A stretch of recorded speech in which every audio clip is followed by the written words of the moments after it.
तेरे बिन मेरा कौन यहाँ, तेरे बिन मेरा कौन यहाँ, तेरे बिन मेरा कौन यहाँ, तेरे बिन मेरा कौन यहाँ। प्रभु तुम्हें छोड़ के जाऊं कहाँ, प्रभु तुम्हें छोड़ कर जाऊं कहाँ। मैं तो आन पड़ा दर हरि तेरे, मैं तो आन पड़ा दर तेरे, घनश्याम सवरिया मेरे।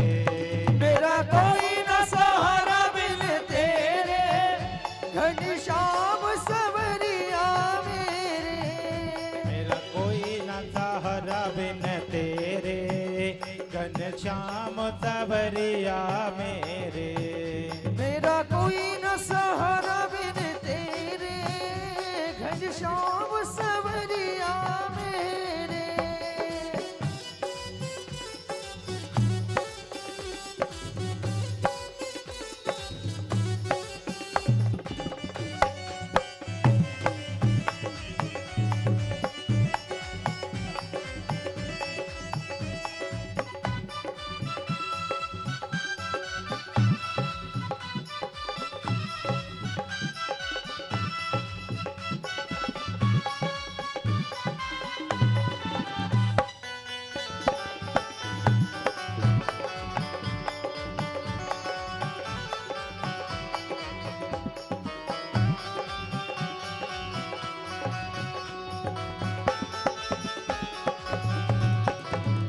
मेरा कोई न सहारा बिन तेरे, घनश्याम सवरिया मेरे।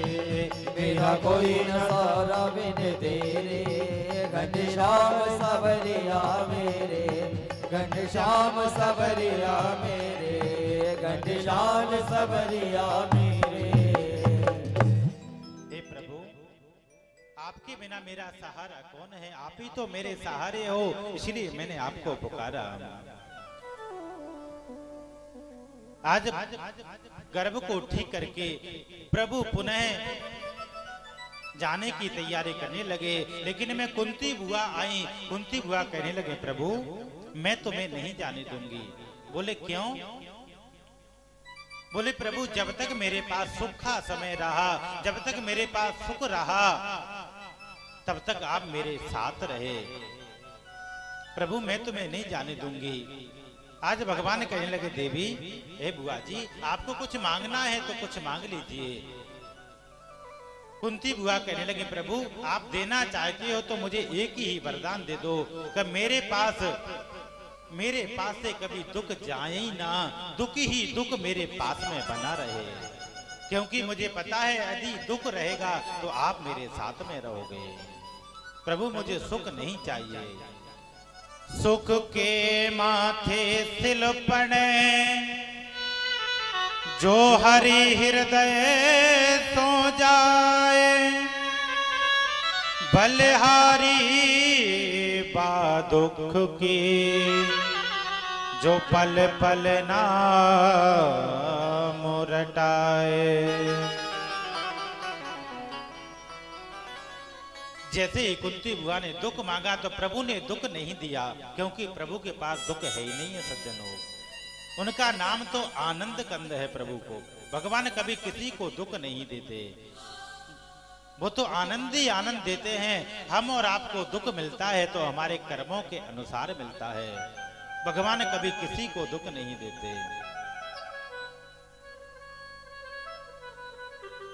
अंत में दुख नहीं दिया तो प्रभु ने अपनी यात्रा को ही कैंसिल कर दिया। बुआ जी अब मैं नहीं जाऊंगा, मैं आपके ही साथ रहूंगा। भगवान पुनः लौट कर के आ गए। जैसे ही लौट कर के आए तो भगवान ने क्या देखा कि जो धर्मराज युधिष्ठिर हैं वो गद्दी पर तो बैठे हैं लेकिन उदास मन होकर के बैठे हैं। भगवान ने पूछा, हे बड़े भैया आप उदास मन होकर के क्यों बैठे हो? धर्मराज ने कहा, भैया जिनके उंगली को पकड़ करके मैंने चलना सीखा, जिनसे मैंने ज्ञान लिया, अध्ययन किया, आज उन्हीं की स्त्रियों को मैं देखता हूँ, मेरे ही कारण भगवा वस्त्र पहन करके मेरे सामने से निकलती हैं, इसलिए मुझे दुख हो रहा है। मैंने उनके पतियों को युद्ध भूमि में मार दिया है, इसलिए मुझे दुख हो रहा है। भगवान ने धर्मराज को अनेकों प्रकार से समझाया, लेकिन एक भी बात उनकी समझ में धर्मराज की में नहीं आई। क्यों नहीं आई सज्जनों? क्योंकि भगवान उन्हें समझाना ही नहीं चाहते हैं। भगवान जिसको समझाना चाहते हैं वो तुरंत समझ जाते हैं। उदाहरण से आप देखिए, जिस समय भगवान राम ने बाली का वध किया, बाली की पत्नी तारा देवी रोते रोते आई और चिक्कार कर करके रोने लगी। भगवान राम जी तुरंत पास में आए, पास में आकर के कहने लगे, देवी आप क्यों रो रही हो? तारा देवी ने कहा, प्रभु आपको दिख नहीं रहा, मेरे पति देव को आपने मार दिया है, इसलिए मैं रो रही हूं। राम जी ने कहा, देवी देखो उस समय कौन समझा सकता है? कोई नहीं समझा सकता, लेकिन राम जी समझा सकते हैं। तारा को तुरंत प्रभु ने ज्ञान दे दिया। बोले, देवी तारा आप किसके लिए रो रही हो? आप यदि शरीर के लिए रो रही हो तो शरीर तो आपके सामने पड़ा हुआ है, फिर क्यों रो रही हो? और यदि आप आत्मा के लिए रो रही हो तो आत्मा तो अविनाशी है, वो कभी मरती भी नहीं है, फिर आपका रोना क्यों है देवी? आप क्यों रो रही हो? तारा को 2 मिनट में ज्ञान हो गया सज्जनों, 2 मिनट में तारा को ज्ञान हो गया, रोना बंद कर दिया। तो भगवान जिसको समझाना चाहते हैं वो तुरंत समझ जाते हैं, जिसको समझाना नहीं चाहते वो कैसे भी नहीं समझ सकता। भगवान धर्मराज को समझाना ही नहीं चाहते, इसका कारण एक और है।